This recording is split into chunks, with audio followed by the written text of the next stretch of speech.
आइए आगे क्लास में धार्मिक क्रांति के बारे में जानकारी लेंगे और देखेंगे इसमें विभिन्न प्रकार की जानकारियाँ, जैसे कि तपस्सु कौन होगा, कल्लिक कौन होगा, इस प्रकार की नई नई जानकारियाँ, या फिर रानी खेमा कौन है, ये सब शायद आप लोगों ने न सुना होगा।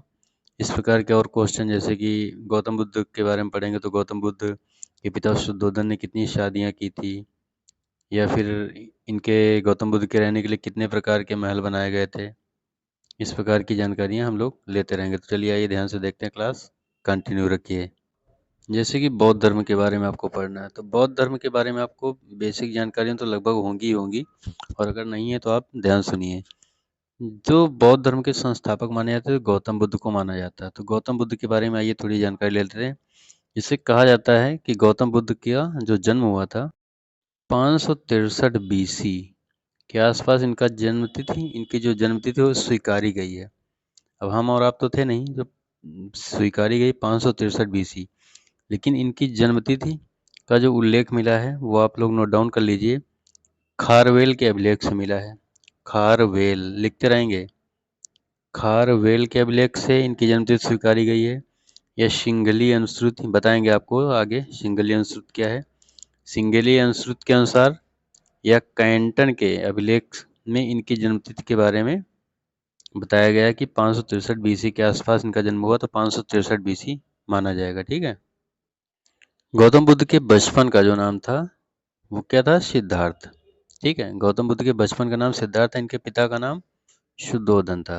इनके पिता का नाम शुद्धोधन था। तो शुद्धोधन, आपको यहाँ ये याद रखना, इनके पिता जो शुद्धोधन थे उन्होंने 2 शादियाँ की थी। ठीक है, उन्होंने 2 शादियाँ की थी, 2 की दोनों सगी बहनें थी। दोनों कौन सी थी, सगी बहनें थी। सगी बहनें, पहली कौन थी, पहली का नाम क्या था, महामाया। आप लोगों ने पढ़ाई ये सुनाई होगा महामाया। और दूसरी कौन थी, महाप्रजापति गौतमी। लिख लेंगे, महाप्रजापति गौतमी। ठीक है। जो आप लोग यहाँ देख रहे हैं, जन्म 563 है। जन्म लुम्बिनी, आधुनिक समय में नेपाल में है। ठीक है। माता का नाम महामाया और मौसी कौन थी, प्रजापति गौतमी। ये इनकी मौसी थी। और इन दोनों लोगों ने जो महामाया और प्रजापति गौतमी, इन दोनों लोगों ने शादी किससे की थी, इनके पिता शुद्धोधन से की थी। ठीक है। इनके जन्म से ये क्वेश्चन एक और याद रखिएगा, इनका जन्म जो हुआ था वैशाख वैशाख पूर्णिमा के दिन हुआ था। ठीक है, ये याद रखिएगा, पूछ लेता है। इनका जन्म वैशाख पूर्णिमा को, ठीक है, महामाया के गर्भ से 563 बीसी में हुआ था। ये आपको पूरा नोट डाउन कर लेना है।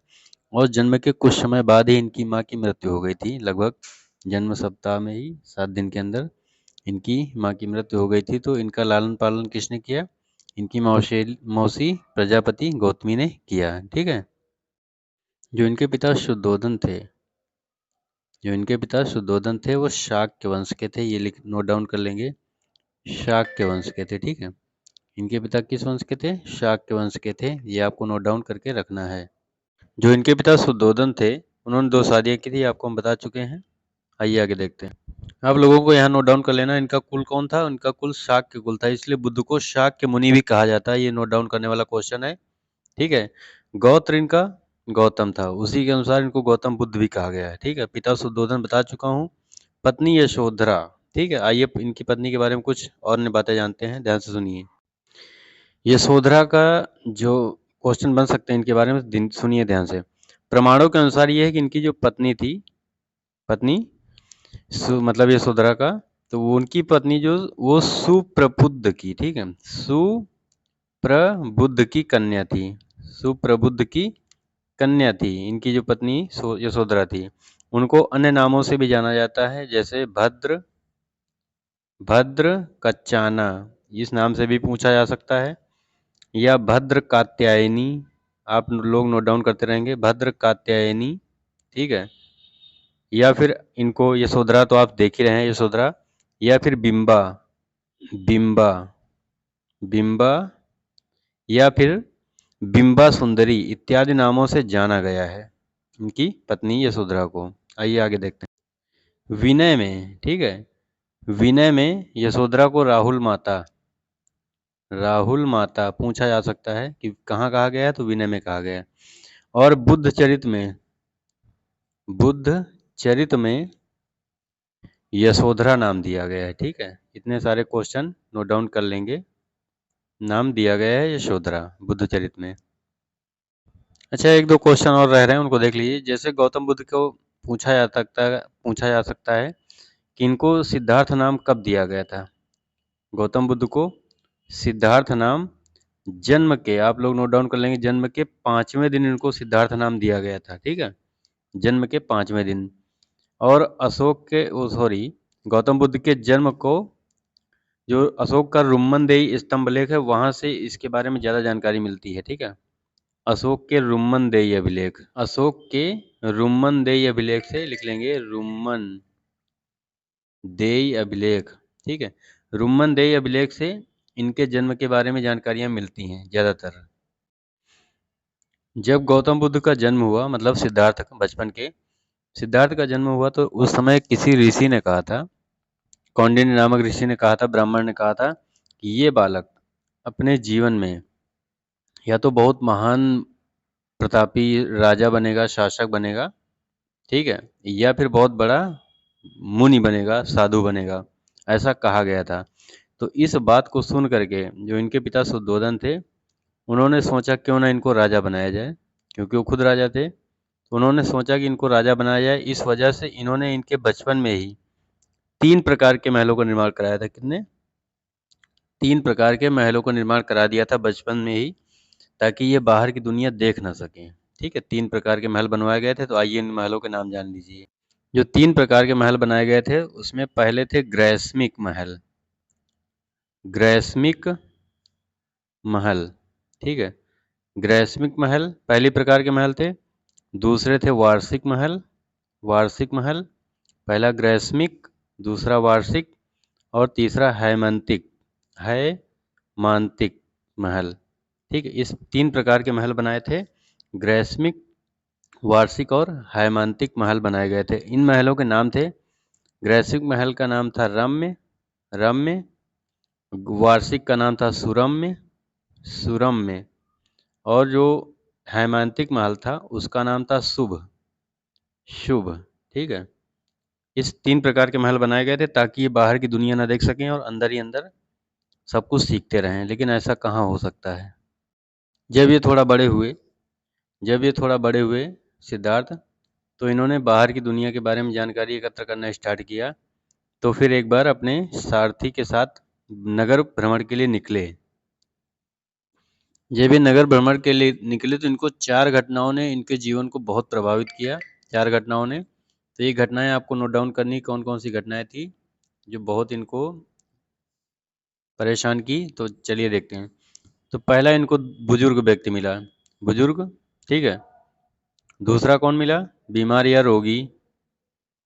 ठीक है, बुजुर्ग में आपको दुर्बल भी लिखा मिल सकता है, बुजुर्ग या दुर्बल व्यक्ति, बीमार या रोगी। तीसरा मृत व्यक्ति, अर्थात शव यात्रा मिली, शव यात्रा रास्ते में मिली। चौथा मिला साधु, जो बहुत ही प्रसन्न चित्र दिख रहा था, बहुत ही खुश और प्रसन्न चित्र था, उसके चेहरे पर बहुत तेज था।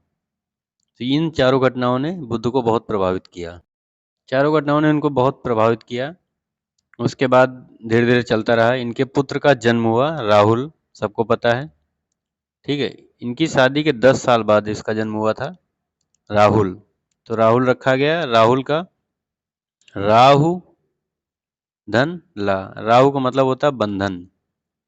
ठीक है, इनके मुंह से निकला था, जैसे ही पुत्र जन्म का संदेश प्राप्त हुआ, तो इनके मुख से निकला राहु और ला जोड़ दिया गया, राहुल। राहु मतलब बंधन। उसके बाद इन्होंने ग्रह त्याग किया। चलिए आइए देखते हैं। और घटनाओं ने इनको तो प्रभावित कर ही दिया था, 4 घटनाओं ने। तो इन्होंने घर त्याग दिया 29 साल की उम्र में। ये आपको याद रखना, 29 साल की उम्र में घर त्याग दिया। और ये अपने घोड़े कंथक पर बैठकर, ठीक है, कंथक पर बैठकर, ठीक है, उस रातों रात में, जब उन्होंने रात में घर छोड़ा, इन्होंने लगभग, आप मान के चलिए, 384 किलोमीटर की यात्रा रात भर में सफर कर लिया, पार कर गए अपने राज्य को। उस यात्रा में इन्होंने किस किस राज्य को पार किया वो आपको याद रखना है। इन्होंने शाक्य को पार किया, शाक्य, कोलीय लिख लीजिए, शाक्य, कोली और मल्ल इन 3 राज्यों को पार कर दिया। शाक्य, कोली और मल्ल, ठीक है। और अगर आपको याद नहीं रखना है 384, तो आप सीधा सीधा याद रखिए 30 योजन की यात्रा इन्होंने लगभग की थी उस रात में। 30 योजन। और आप लिख लीजिए 1 योजन बराबर कितना होता है? 1 योजन होता है 8 मील के बराबर। 1 योजन 8 मील होता है। और 1 मील में लगभग 1.6 किलोमीटर होते हैं। तो आप मल्टीप्लाई कर लीजिए 30 इंटू 8, 30 योजन 8 मील, ठीक है। और 1 मील में 1.6 किलोमीटर, तो लगभग 384 किलोमीटर आ जाता है कि इन्होंने यात्रा उस रात में कर दी थी, अपने राज्य को पार कर दिया था। तो यहाँ से कुछ क्वेश्चन और बनते हैं। जैसे हमने बता दिया कंथक अपने घोड़े पर इन्होंने बैठकर यात्रा की थी।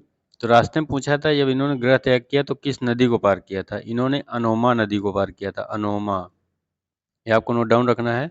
तो कंथक पर बैठकर ही अनोमा नदी को पार किया था उसी रात में। और किन किन राज्यों को पार किया था? शाक्य, कोली और मल्ल बता चुका हूँ, ठीक है। चलिए आइए आगे देखते हैं। और जब इस यात्रा को समाप्त किया इन्होंने, तो वहां पर जाकर अपना वेश बदला था। 30 योजन की यात्रा के बाद इन्होंने रात में अपना वेश वहां पर जाके बदल लिया।